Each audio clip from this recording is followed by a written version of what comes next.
Magbigay muna tayo ng Merilo naman. Rolls muna. Ikaw na bro, ikaw na. Timer. Ilan tayo? Kahit na tatlo, o kaya ano. Sige, mga 4 lang. Apat na tayuan ang haba nun. 40 minutes.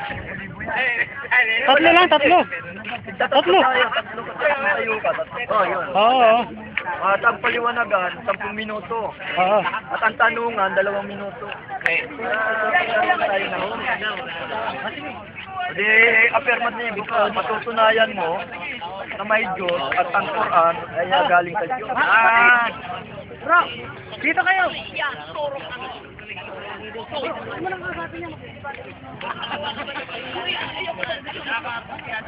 Ano? Ayaw kumakta-moderate. Yeah, moderate. Sige, walang bayad. So maganda to, 80s. Oh, 80s to, 80s. Ano naman yung pagkato? Kasi ako pagkanong-ganong ako, moderator ako. Okay. Okay, may debate rito. 80s at saka ano, Muslim. Baka gusto nyo makinig dyan. Malapit na yan. Makinig lang ako. Oo, makinig lang kayo. Pagkatapos na, pwede kayo magtanong. Okay. Oo, tayo na lang. Ha? Malala ko lang.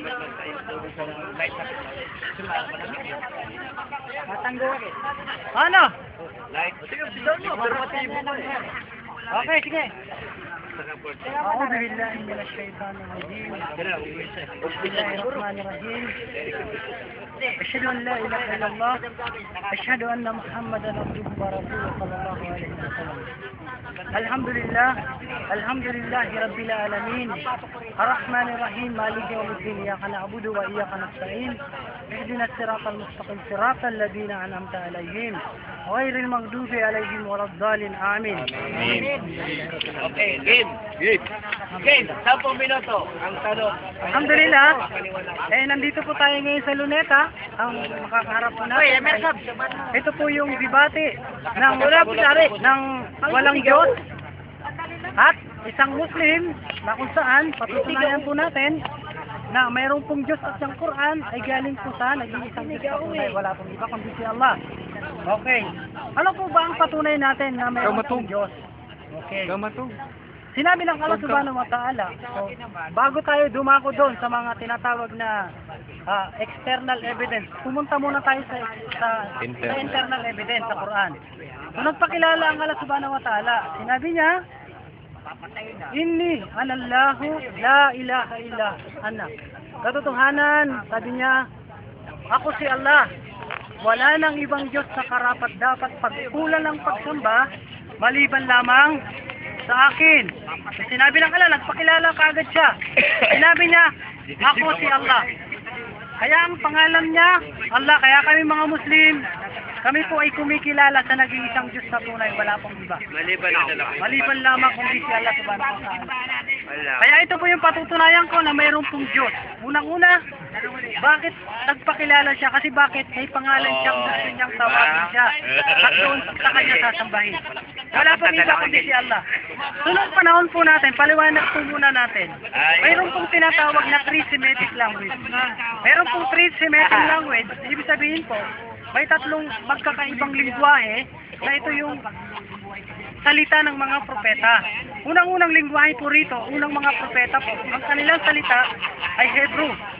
Yung kanilang salita po ay Hebrew. Ha? Mas maganda, paliwanag muna natin to para mamaya pag sinalakay niya to, alam niya na, okay. Sa salitang Hebrew, ang pangalan ng Diyos na tinatawag nila ay pangalang Elohim. Ha? Pag sinabing Elohim, siya po yung Diyos na sinasamba na kung saan nagpakilala kay Moises. Okay. Pangalawa, nung panahon ni Jesus Christ, tumawag siya ng Eli, Eli, lama sabachthani. So, Eli, yung Elohim. So, dahil si Jesus Christ, siya po ay Aramaic. Ang salita niya ay Aramaic. So, gumagamit siya sa pangalang Eli. Ha? Tinawag niyang Eli kung ganon. Dahil isa lang ang Diyos na nagpadala sa kanila, kay Moises at kay Jesus Christ, is Japan them. Silang dalawa ay iisa lamang ang Diyos. Pag tinawag mong Elohim, Eli, yun din po ay isang Diyos. Opo. Pagdating naman po, opo, magkakaiba lang po sila ng lingwahe, pero ang kahulugan nun, yung po rin po yung Diyos na nag-iisa na kung saan nagpadala ng mga propeta. Kaya lang nagkaiba yung pangalan kasi magkaiba sila ng lingwahe. So doon po. So nung panahon naman po ni Propeta Muhammad sallallahu alaihi wasallam, kumakanya nawang habag at kapayapaan ng Allah subhanahu wa ta'ala, ang awa. Tumawag naman siya sa pangalang Allah. Tinawag niya Allah, yung Elohim, yung Eli, yung Allah. So pagdating naman ng Propeta Muhammad sallallahu alaihi wasallam, ito po yung tinawag na illa Allah. Na kung saan nagpakilala sa sinabi niya kanina, sa surah 20:14, sinabi, Inni anallahu la ilaha illa ana. Sinabi niya, ako si Allah, wala nang ibang Diyos na karapat dapat pagkukulang magsamba, maliban sa akin. So yun po. Nagpakilala siya, ito po yung tinatawag na three-Semitic language po. Na kung saan, ang Allah subhanahu wa ta'ala ay nagpakilala. So, hindi po magkakaiba yung relihiyon ng mga sinaunang mga propeta noon. Nagkaiba-iba lang dito dahil sa mga tao. Hindi po magkakaiba ang relihiyon ng mga propeta. Iisa lang ang propeta, ang mensahe ng propeta. At iisa lang ang Diyos na sinasamba nila. Elohim, Eli, Allah. So yan po ay isang Diyos na nagpadala sa nag-iisang Diyos na tunay na kung saan sinasamba ng lahat ng mga kumikilala sa dakilang tagapaglikha, walang iba kundi si Allah. Sinabi niya, hinamoy niya ang sa katauhan. Okay, napatunayan na natin na isa lang ang Diyos ng mga propeta. Sabihin natin, Hebrew man yan, nasa Israel man yan, o nasa ibang lupalop man yan, isa lang po ang Diyos na sinasamba ng mga Muslim. Isa lang po. Mamaya kung magtatanong siya, kung ano man ang kahulugan ng three-Semitic language po, pinaliwanag na po natin. Na ang lahat po ng mga propeta ay isa lang po ang Diyos. Hindi po sila magkakaiba ng relihiyon. Budismo, iba po, pag sinabing Budismo, sila po ay sumasamba sa Buddha. So hindi po yan ang totoong pangalan ng Diyos. Kasi may 3 pong pangalan ng Diyos na yun ang dapat natin sundin. Ha? Yun po ang dapat natin sundin. So yun. So yun po na ang dapat natin sundin. Para hindi tayo nalilito. Bakit may Budismo? Bakit may ganito, ganyan, ganon. Okay. Para hindi tayo malito, ito yung sinabi ng hadith. Di hadith ng Propeta Muhammad sallallahu alaihi wasallam. Sinabi niya, kauna-unahang nilikha niya ng Allah ay panulat. Sinabi niya, inutusan niya yung panulat. Sabi niya, isulat mo lahat ng mga lilikhain. Ha? Sabi niya, unang nilikha niya yung panulat. Sabi ng panulat, Ya Allah, ano isusulat? So sabi ng panulat, nagtanong siya kay Allah, Allah, ano isusulat? So sinabi ng Allah, sinabi niya, isulat mo magmula ngayon hanggang sa araw ng paghukom yung mangyayari. Ibig sabihin lahat po ng mangyayari. Kaya ito po yung pangyayari po ngayon na nangyayari sa atin. Ito ay nakasulat na 50,000 years before the Christ. Bago palikain tayo. Yung mundo na to, bago palikain, may Islam, may Muslim na po. Ha? Dinirekta ko na para makita nyo. Ha? Kung mayroon siyang, kung gusto niya, patunayan natin, makikita po natin yan. Meron po tayong reference dito. O yun. So sinabi niya, pag mula noon, wala pang mundo, 50,000 years, may Islam, may Muslim na. Kaya ang Islam, ang Muslim, 50,000 years bago pa yung mundo na to, bago pa si Adan at Eva, may Islam, may Muslim na po. Dahil kauna-una ang nilikha ng Allah is kalam. Yung panulat. Kaya ipinasulat niya lahat ng tadhana magmula noon hanggang sa araw ng paghukom. Kasi bakit? Ang Allah subhanahu wa ta'ala ay makatarungan. Hindi siya maglalagay ng relihiyon, kailan lang, yung Budismo, siya ang pinakamatandang relihiyon na tinutukoy ng mga tao. Pero para sa ating mga Muslim, hindi yan ang totoong relihiyon na nauna. Islam ang kauna-una ang relihiyon. Kasi bakit may mababasa tayo? 50,000 years bago likhain ng mundo, may Islam, may Muslim na. So yun po ang patunay natin. Kaya yung mga relihiyon na ngayon na naglipaan na ngayon, peki po yan, hindi yan totoo. Kasi bakit? Kailan lang po itinatagyan. Ang totoong relihiyon, makatarungan ang Diyos. Kasi bakit? Ang Allah subhanahu wa ta'ala makatarungan. Hindi siya maglalagay ng relihiyon kailan lang. Tapos sasabihin, hanggang sa araw ng paghukom, ito ay makakapagligtas.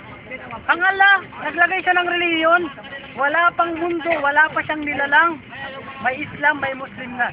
Kasi bakit makatarungan si Allah subhanahu wa ta'ala? Ha? Hindi siya maglalagay ng relihiyon kailan lang. Kaya ang relihiyon, ngayon, ito, naipaliwanag, bibira po ang nakakaalam nito.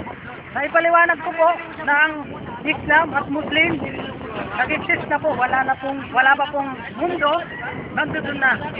Inutusan ng Allah, yung panulat, isulat lahat ng tadhana hanggang sa araw ng paghukom.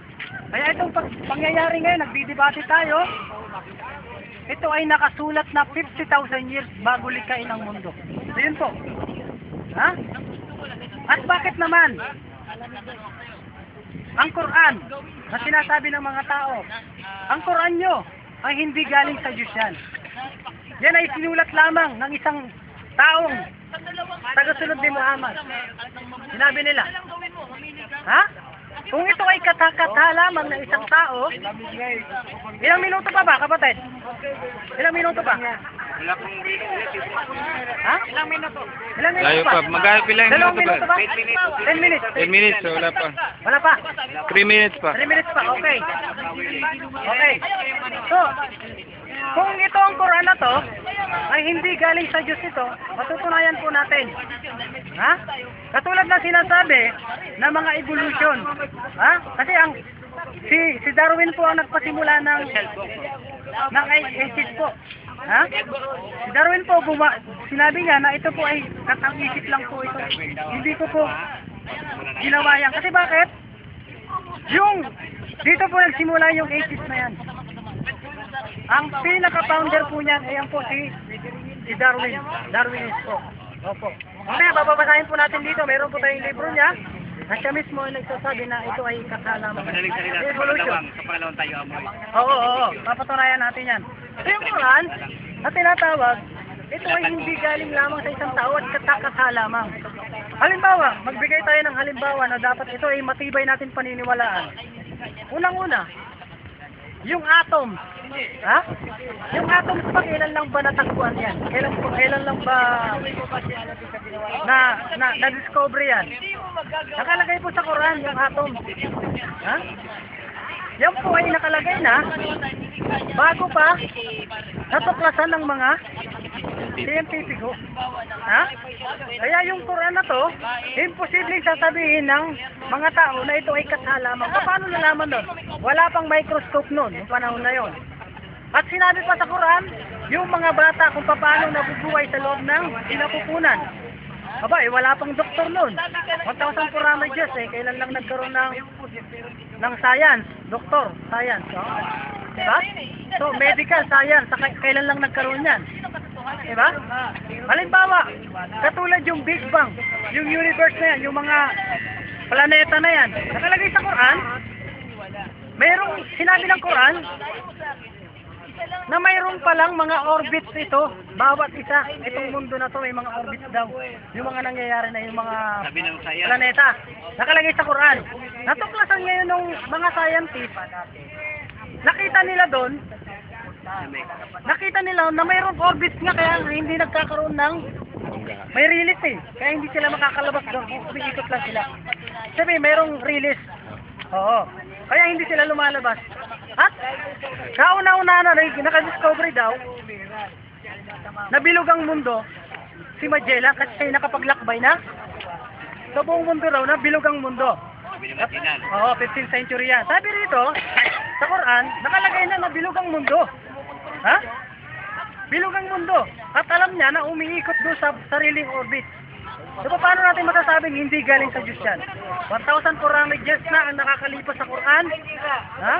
Bakit nakalagay na lahat ito? Pati yung Big Bang. Sinabi niya, lahat ng mga bagay na yan ay sumambulat yan sa isang pirasong bagay. Nagmula. At sabi pa niya, ng Allah subhanahu wa ta'ala nakalagay sa Quran, ang lahat ng nabubuhay sa mundo, ang lahat ng may buhay ay nanggaling sa tubig. Ang lahat ng may buhay daw ay nanggaling sa tubig. O so, maghanap kayo ng isang bagay na nabubuhay na hindi nagmula sa dagat nang walang tubig. Yan po yung hamon sa atin. Nakakatuwa naman tayo. So ngayon, paano natin na mapapabulaanan na ito ay hindi galing nga talaga sa Diyos? Time na, bro. Diba? Kasi kung... Time na? Yung atomo. Anong kadon sa mga sinabi niya lang? 2 minutes bro na tanungan. Sa paliwanag mo kaibigan, ang basihan mo Walang pilangan niya. tungkol sa sinasabi mo na may Diyos, yung Quran. Malinaw yan. Malinaw. Nagbasa ka sa paniniwala. Ngayon, yung libro mo, dinidinay ko yan na hindi totoo yan. Para paniwalaan ko yan, na totoo ang kwento dyan, totoo yung binasa mo. Dito tayo sa Diyos. Kasi sabi mo, totoo may Diyos eh. Unang tanong ito. Tanong ba ka sa mga sinabi? Tanong ka muna. Ito sa mga pinaliwanag mo, hindi ako magtatanong sa pinaliwanag mo. Unang-una, bakit? Sabi ko nga, yun na nga. Akin Walang to kwenta yung paliwanag ko kung hindi ka dun Kailangan magtatanong. magtatanong ka. Magtatanong nga ako, pero hindi doon sa paliwanag mo. Unang-una, ba't ako magtatanong sa paliwanag mo? Hindi nga ako naniniwala sa libro. Wala kang tanong. Ngayon, para maniwala ako sa binasa mo, sa kwento ng Quran mo, sa Diyos tayo mag-uusap. Kasi yan ang ating may issue eh. Anong tanong? Para maging totoo, ito. Anong tanong? Kung may Diyos ba talaga? Ang tanong, unang tanong. Paano mo nalamang may Diyos? Okay, ganito. Bro, kasi bro, pera mo ko. Kung anong sagot niya, yun ang ha? Hindi ba yan? Okay, ha?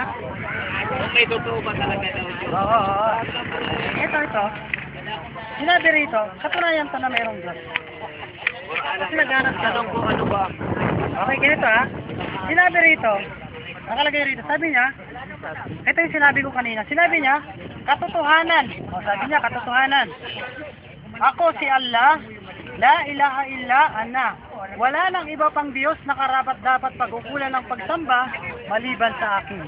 Yun. Yan ang sagot niya. Nagpaliwanag siya na ako si Allah, wala nang ibang Diyos na karapat dapat pag-ukulan ng pagsamba maliban sa akin. Yun ang sabi ng Allah. Dalawang tanong. Pangalawang tanong, so lumalabas, nalaman mo na yan ang Diyos dahil may binasa ka. Opo, may reference Yan, tayo. nakasulat kung sino ang Diyos mo. Ano ang Diyos mo. Ngayon, kung sinasabi mong may Diyos, lumalabas, sa daigdig na to, umiiral siya. Yan. Yan ang kanyang tanong. Sa daigdig na to na nakikita natin, Time. makalawak ng daigdig. Time na, 2 minutes. Hindi, okay lang. Sige. Sige. Siya ba, kung Maganda yung mga umiiral bata. siya, ayon sa sagot mo, sa daigdig ba na to, saan siya banda rito kung umiiral?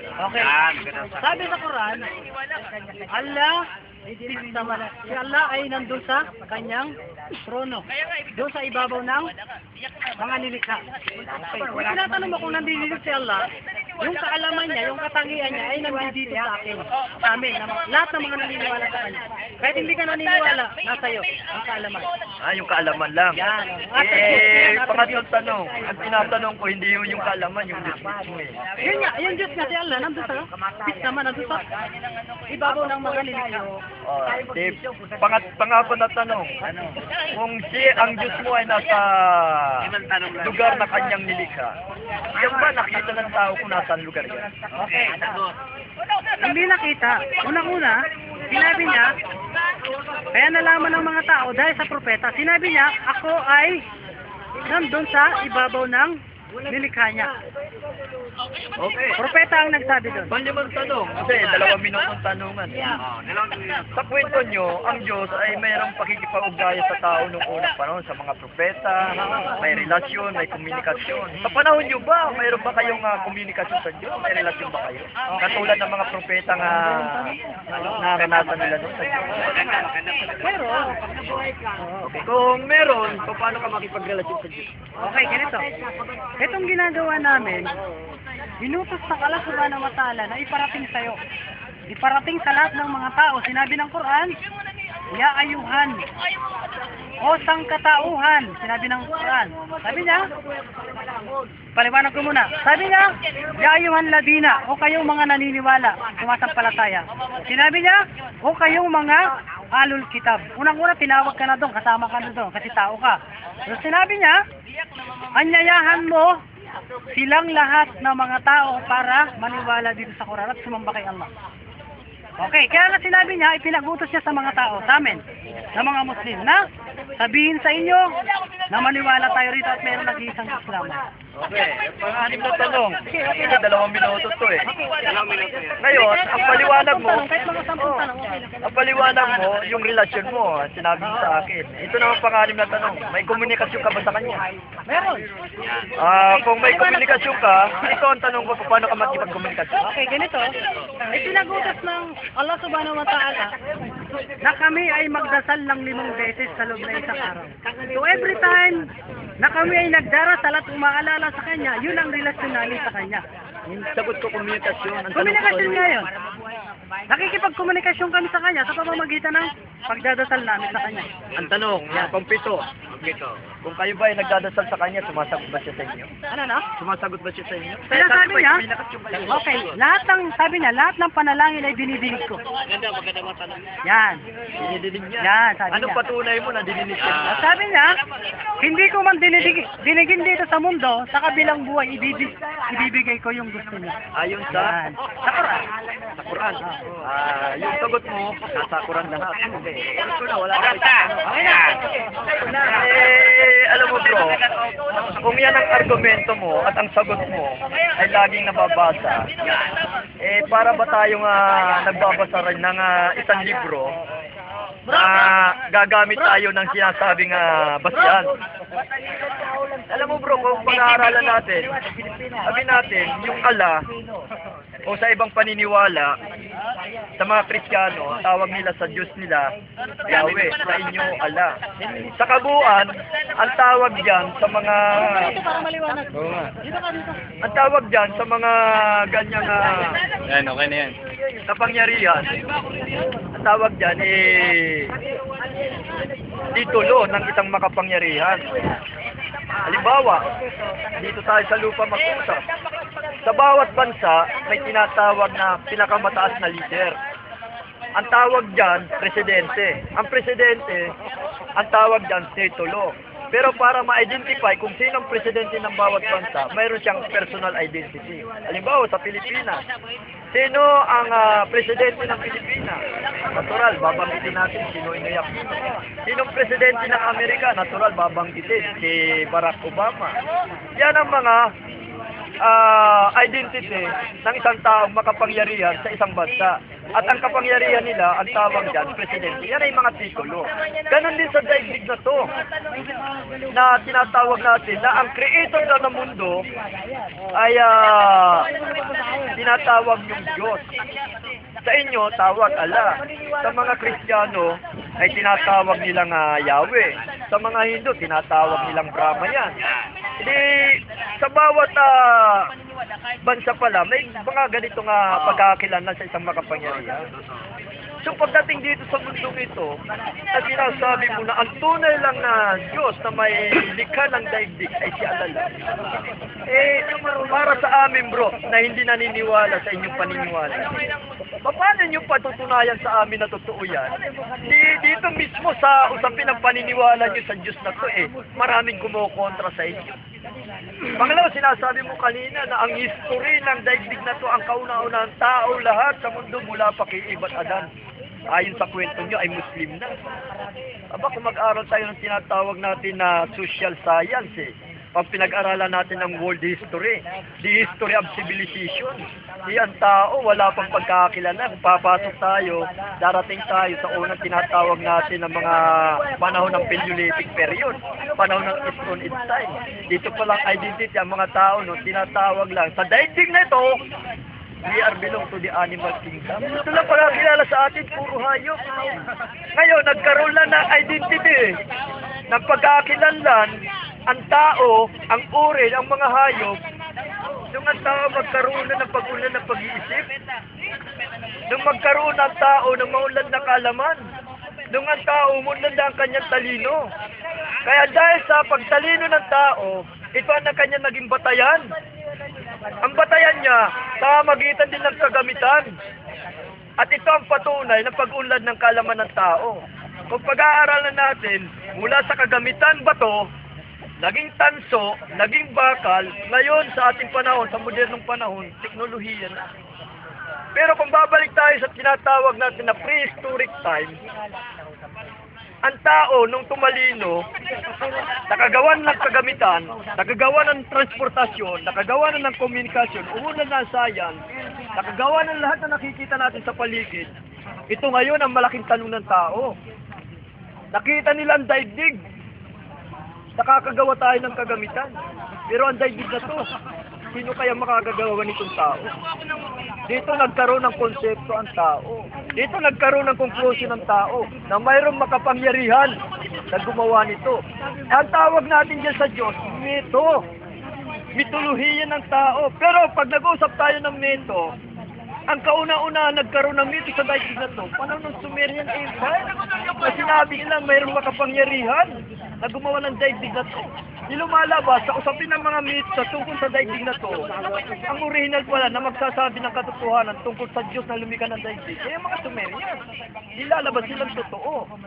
Lumabas sa panahon yan, mula sa Sumerian Empire, nagkaroon ng mito ang mga Inchik, mga Chinese, nagkaroon ng mito ang mga Egyptian, nagkaroon ng mito ang mga Judaismo, nagkaroon ng mito ang mga Kristyanismo, ang Roman Empire. Ang pinakahuli nagkaroon ng mito tungkol sa daigdig na to. Tanggapin mo sa hindi Brad, mga Muslim. Kaya pag pinag-aralan natin ang lahat ng mito tungkol sa tinatawag na Diyos at nagkaroon ng milyong miyembro rito, tinawag ito na relihiyon. Kaya ang umusbog sa daigdig na relihiyon at pinakamatandang relihiyon na umiral sa daigdig, tinatawag natin ang mga Hinduismo. In order, pinakamatandang relihiyon at nag-imbento ng libro at nagkwento sa daigdig yung mga Hinduismo, Buddhismo, andyan yung tinatawag natin na Shintoismo, andyan yung tinatawag natin na Judaismo, andyan tinatawag natin na Kristyanismo, at ang pinakahuli na nagpaliwanag sa daigdig na may lumikha na makapangyarihan ay ito nga mga Muslim. So lumalabas, Brad, ang daigdig na to ay pinaliwanag lang ng mga sinaunang matatalinong tao. Kaya nila sinabi na mayroong makapangyarihan na lumikha sa daigdig. Itong mga batayan nila, una, nakita nila ang daigdig na ganito. Napakalawak, nakita nila mga bituin, mga kalawakan, yung araw. Pangalawa, kaya nila nasabing mayroong makapangyarihan, naranasan nila na lumilindol, bumabagyo, umuulan, sumisikat ang araw. Yun ay nagpaliwanag ng unang tao sa panahon ng kamangmangan ng mga unang tao dahil hindi pa nila natutuklasan ang kagamitan. Ngayon, nung umulan ang kalaman ng tao, dito na napatunayan kung bakit lumilindol, bakit umuulan, bakit bumabagyo, bakit sumisikat ang araw. Naipaliwanag nila yung mga bagay-bagay nung maimbento ng kagamitan. Kaya, ang daigdig na to, nagkaroon dito ng tinatawag na dalawang idea na hanggang ngayon umiiral sa daigdig. At lahat ng ito ay pareho lang idea ng tao. Kung may taong naniniwala na may creator, ang tawag dito sa mga naniniwala, mga idealismo. Ngayon sa isang banda, hindi sila naniniwala na ang daigdig na to ay likha na isang makapangyarihan. Ang tawag naman dito sa ibang idea, materialismo. At ang promotor dito sa sinasabing, paano nagkaroon ng daigdig? Ito nga si Darwin. Ang daigdig ay nagsimula sa isang malaking pagsabog at nagkaroon na ng mga planeta. Ito ay teorya rin Darwin. At ang daigdig nito na sinasabi, creator ng Diyos, ito ay idea rin ng mga naniniwala sa Diyos. So lumalabas ang dalawang ito hanggang ngayon pare-parehong idea. Pero sa amin, sa batayan namin, ang daigdig nandyan na. Buo na ito. Kung paano ito nagsimula, wala makapagpapatunay kahit sayang, kahit ang mga naniniwala sa Diyos. Sila ay nag-imbento na lang kung paano ito nagsimula. Kaya sa kasaysayan ng mga sinaunang matatalinong pilosopo o matatalinong tao, na ipaliwanag nila ang daigdig at ito ang kasaysayan kung paano nagsimula ang daigdig, kung paano ito nabuo. Kung ikaw Kristiyano, ang basihan, yung kwento ng Biblia. Kung ikaw ay Muslim, ang kwento nasa Quran. Kung ikaw ay Hindu, nasa kwento ng Bidas. So lumalabas, sa daigdig na to, ang dami nagkikwento kung paano nagsimula ang daigdig. Ngayon, ang pinagbabasihan, tinatawag natin na Buddhismo. Ano ang kasaysayan ng daigdig? Ano ang kasaysayan ng pagkakaroon ng tinatawag na sistema sa daigdig? Ang sistema, katulad ng umiiral ang bawat bansa, paano lumitaw ang sistema na magkakaugnay? Tatlong bagay lang. Paano nagkaroon ng sistema pang politika sa isang lipunan, isang bansa? Paano nagkaroon ng isang sistema pang ekonomiya sa isang bansa? At paano nagkaroon ng kultura sa isang bansa na ginagalawan ng bawat tao katulad natin sa Pilipinas? At ang kultura, bahagi rito yung paniniwala ng mga tao tungkol sa isang makapangyarihan na tinatawag ng Diyos. Kung mag-aaral tayo sa history ng Pilipinas, wala pang Muslim, wala pang Kristiyano. Mayroon ng paniniwala. Yung ating mga sinaunang tao, na tinatawag natin ng mga primitibong tao, tinatawag natin ng mga native people, na mayroon ng pinaniniwalaan tungkol sa isang makapangyarihan. At ang tawag nila sa Diyos nila ay anito at bathala na. Kailan na ba nagkaroon rito ng tinatawag natin na Muslim ang paniniwala? 1300. Kailan na ba nagkaroon ng Kristiyanong paniniwala? 1500. So lumalabas, itong mga paniniwala na dala-dala nyo na ngayon ng mga Muslim, ng mga Kristiyano, dala lang ng mga dayuhan na inimbento rin nila. Kaya kung mag-aaral ulit tayo ng tinatawag, kailan ba nagsimula ang Kristyanismo? Di mag-aaral tayo sa panahon ng Roman Empire. Kung mag-aaral ulit tayo ng paniniwala, kailan ba nagsimula ang Muslim na paniniwala? Di mag-aaral tayo sa tinatawag natin ng Middle East, kung paano nagsimula dyan ang paniniwala tungkol sa Muslim. Okay. Ano? So lumalabas, Brad, yung Diyos na to ay meto lang ng tao. Meto, Ang Diyos na ah. to ay konsepto. Ngayon, para maging totoo, patutunayan mo sa akin, paano ba nagiging totoo ang Diyos? Sa magaling- Ito ngayon, gagamit ako ngayon ng 5 senses ng tao. Ito ang aking batayan. Ay na ba? Tayo na ba? Time na, Kaya time. mo na titig yung 5 cents. Okay, tanong. May tanong ka. Okay, may tanong ako. 2 minutes bro, 2 minutes. Ano ba ibig sabihin ng Dito sa kanya. mythology? Oh, yun. Kasi nabanggit mo yun. Isang malawak, Logi. Mythology. isang malawak na idea ng tao tungkol kung paano nagkaroon ng, paano nabuo ang isang daigdig na mayroong sinasabing makapangyarihan. Sino nag-invento niyan? Yun yung tanong ko. Sino ang nag-invento niyan? Ayon sa dictionary. Sino nga nag-invento? Dictionary! 10 next time. Kasi pag tinanong din natin, sino nag-invento ng dictionary? Walang... Sige. Dictionary, ako Okay, bakit? yun ang tanong ko. Iwanan natin yung tanong na yun. Iwanan na. Pwede ba kung tanong? Sinabi mo kanina, ang tao ba at ang Diyos ay parehas? Wala akong sinasabi. Hindi, kanina nabanggit mo eh. Nakatulad Wala lamang akong ng... sinasabi ng Diyos at tao parehas. Wala. Okay, sige. Iwanan natin yun. Iwanan, iwanan. Sabi mo, galing tayo sa hayop. Okay. Oh, yun ang tanong. Anong Hindi klaseng ko sinasabi, Brad, galing tayo sa hayop. Oo Ang nga, sabi kasi- ko lang, sa pag-aaral ng mga Okay. sinaunang matatalinong tao, ang daigdig na ito ay tinatawag, lahat ng may buhay ay tinatawag na hayop. Pero Okay. hindi ko sinabi galing tayo sa hayop. Okay, sabihin natin, okay. So, anong klaseng hayop? Sabihin natin, okay. Anong klaseng hayop yung pinanggalingan natin kung sakasakali lang galing na tayo sa hayop? Tinatawag na mamal. Anong klase yun? Anong mamal? Kasi maraming klaseng mamal. Pag mamal, sito lang. May 2 paa, may 4 ang paa. Ano yun? Anong klase yun? Unggoy, ang kabayo, pusa, Ang mamal kabayo. Okay. Yun ang ibig sabihin nun. Ito yung galing. Na galing tayo sa isang katulad ng gorilla, unggoy. Okay, yun ang paniniwala mo. Sabi galing tayo, Hindi. kundi sinasabi yung mga mamalya ganito. Hindi. May 4 ang paa, may 2 paa. Okay. So, yun, Oo nga, ilibinta sa akin. hindi, kasi sinabi mo yun, nililinaw ko lang kung yun ang paniniwala mo, na nanggaling tayo sa unggoy. Yun ang paniniwala mo, tinatanggap mo yan, okay. Okay, ha? Okay, kasi nabanggit niya to, gusto kong tanong sa kanya. Okay. Kailan na invento yung ulan? Kasi nabanggit niya kanina, kasi bakit umuulan, bakit may sakuna. Yun. Kailan na Wala na invento? naman ako sinabi na invento. Hindi, kasi Sabi bakit- ko, kaya ang tao na ipaliwanag kung bakit umuulan, Oo. kung bakit bumabagyo, dahil may naimbentong kagamitan Okay. para alamin ang mga bagay. Okay, kailan na yun?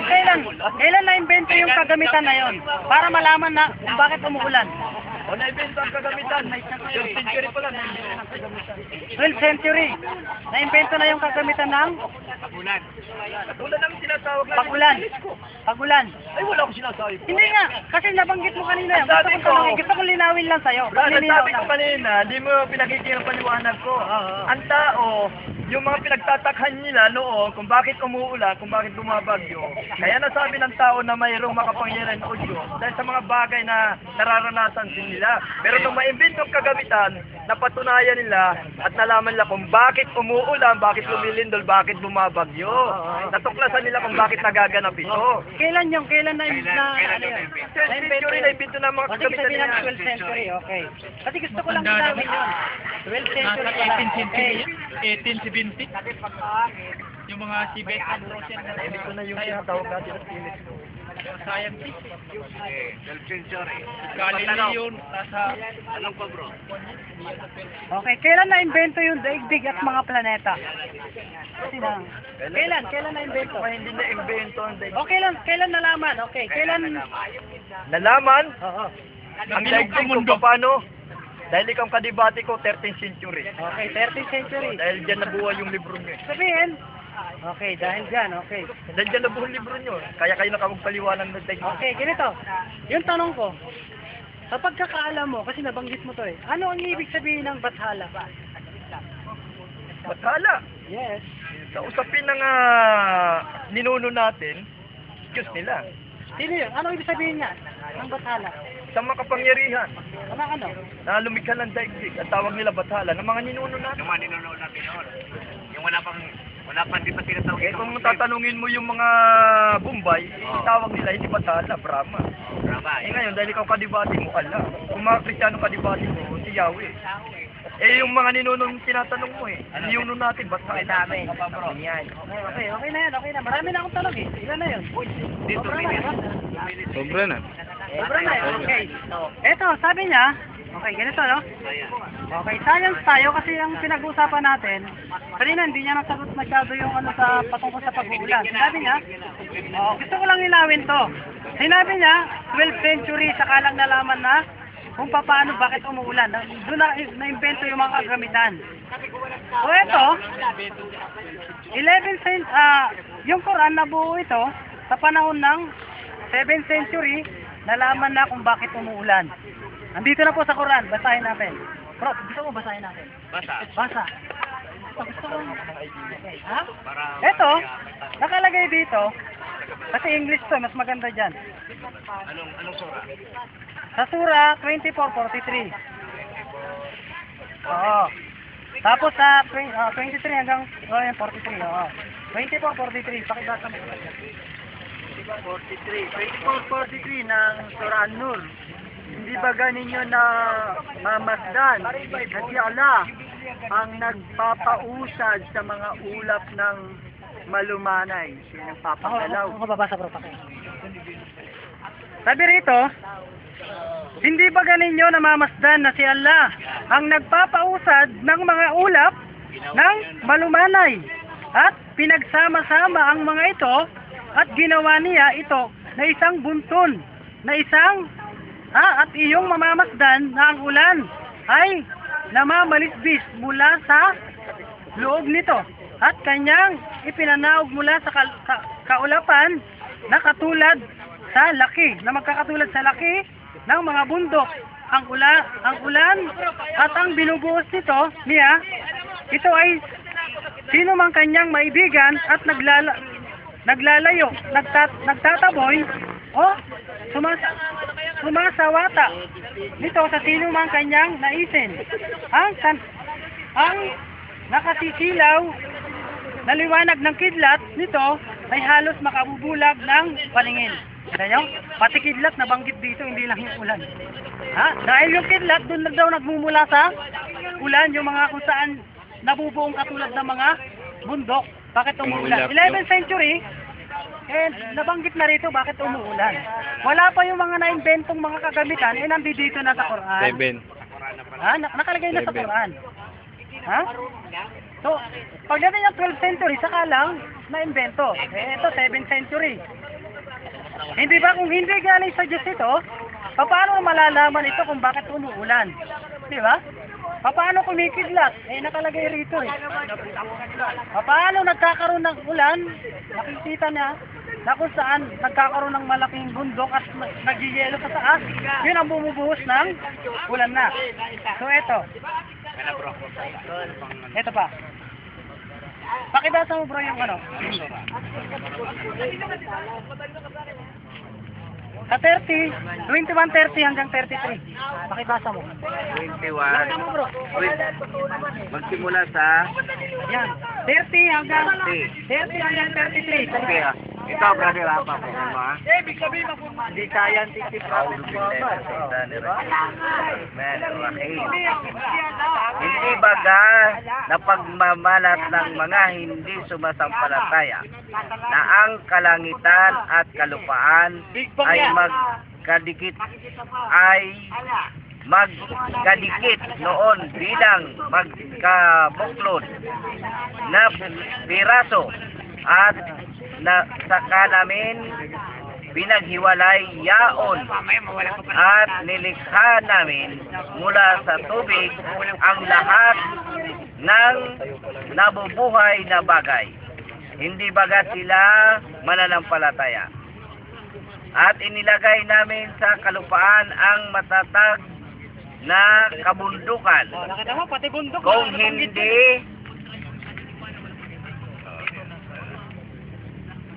Kung hindi maaring ito ay mauga o gumiwang na kasama nila at inilagay namin ang maluluwang na daan para sa kanila upang sila ay mapatnubayan. 30 hanggang 33. 33. At ginawa namin ang kalangitan na isang bubungan na ligtas at ganap na nababatayan datapwat sila ay tumalikod.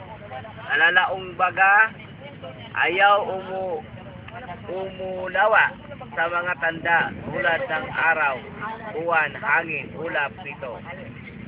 At siya ang lumikha ng gabi at ng maghapon at ng araw at ng buwan.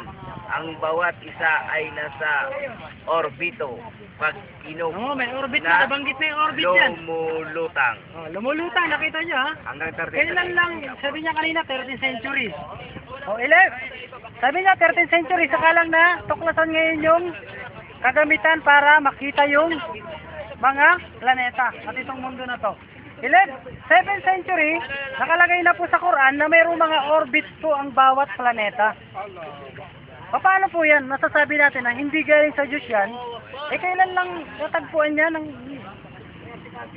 Kailan lang na-invento yan eh? Kung hindi yan galing sa Diyos at walang Diyos, paano malalaman ng hindi marunong magsulat at marunong magbasa? Ha? Saan niya kukopyahin niya? Mayroon ba sa Biblia niya? Wala sa Biblia niyan. Ha? Kaya nga nagbibintang yung mga iba eh. Oh. Hindi ba yung Quran, kinopya nyo lang sa Biblia? O may makikita ba kayong planeta, mga orbita sa Biblia? Wala kayong makikita. Ha? May makikita ba kayo na isang atoms na nakalagay sa Quran, sa Biblia? Wala. Nabanggit ba sa Biblia na bilog ang mundo? 4 na sulok ang mundo meron. Sa Quran, bilog ang mundo. Bakit umuulan? Bakit yung mga kabundukan may ugat pala yan? Paano nalaman yan? Ha? Paano nalaman yan ng isang hindi marunong magsulat at hindi marunong magbasa? Paano nagkaroon ng bawat planeta na yan? Galing sa Big Bang yan eh. Galing sa Big Bang na tinatawag. Nakalagay ngayon dyan eh, oh. Nakalagay sa Quran, 7th century, may Big Bang na. Sinabi ng Allah, hindi ba kayo na, wala ba kayong pananampalataya? Na hindi nyo ba nalalaman na ang dating kalupaan at kalangitan na iisa noon ay pinaghiwa-hiwalay namin? O, nakita mo yung Big Bang nandiyan sa Quran eh. 7th century nandiyan na oh. Pagdating ng 13th century, saka lang natuklasan yung Big Bang na nakita nila na isang bulat daw yan. Yung atom, nakalagay na dyan.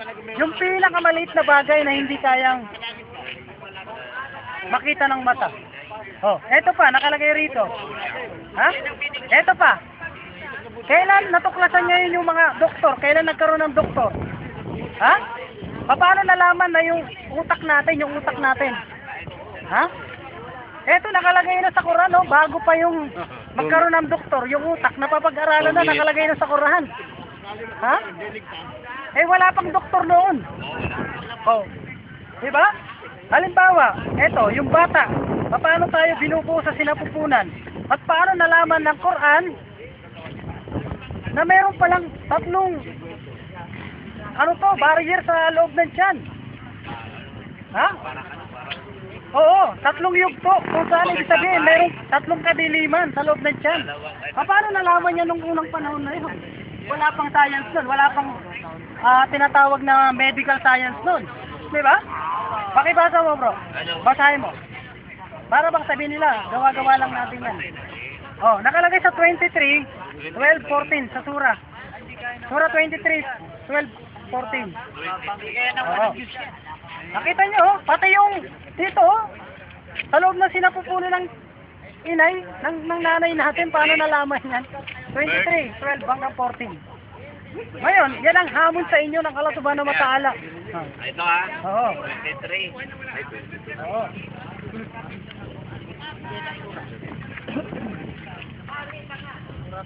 Twenty-three. Ayan. 23, 12 hanggang 14. 12 hanggang 14. Ito na. Oh. At katotohanan nilikha namin ang tao, Adan, Oh. mula sa lagkit ng putik, tubig at lupa. Oh. Diretso tayo. 23 bro. 23, 12 hanggang... Oo. At pagkatapos ay aming nilikha siya ang anak ni Adan. Aha. Bilang Ayun na yun, ha? isang Notpa. notpa, Oo. maghahalong similya ng lalaki Oo. Para at na lang babae yan. at inilagak sa ligtas na himlayan, Aha. sinapupunan ng babae. Aha.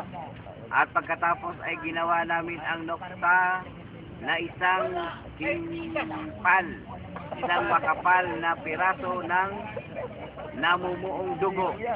At pagkatapos ay ginawa namin ang kimpal sa isang maliit na tambok ng laman.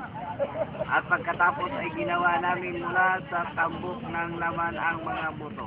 Aha. At pagkatapos ay binalutan namin ang mga buto ng laman at pagkatapos ay aming nilikha siya bilang bagong nilikha, tao. Kaya't papurihin si Allah ang pinakamahusay Siguro, tuloy na lang natin ito sa... na tagapagligtas. Medyo ano. Pero okay lang ba? O sige, gusto mo magtanong Kasi ang tanong ko lang naman dyan sa inyo eh. Kung yan ang pinakabasehan nyo at ang pinaniniwalaan nyo na katotohanan. Dadako tayo sa tinatawag na science subject na pag kumikidlat, pag umuulan, pag bumabagyo, ang laging tinuturo sa paralan, mula elementary, high school hanggang kolehiyo, sa buong mundo. Wala nang nakikinig sa atin eh. Pinagbabasihan. Wala na tayo. Ayun, pag yan ang pinagbabasihan, totoo yan. Pero pag hindi yan, at ang pinagbabasihan pa rin, pinaniniwalaan,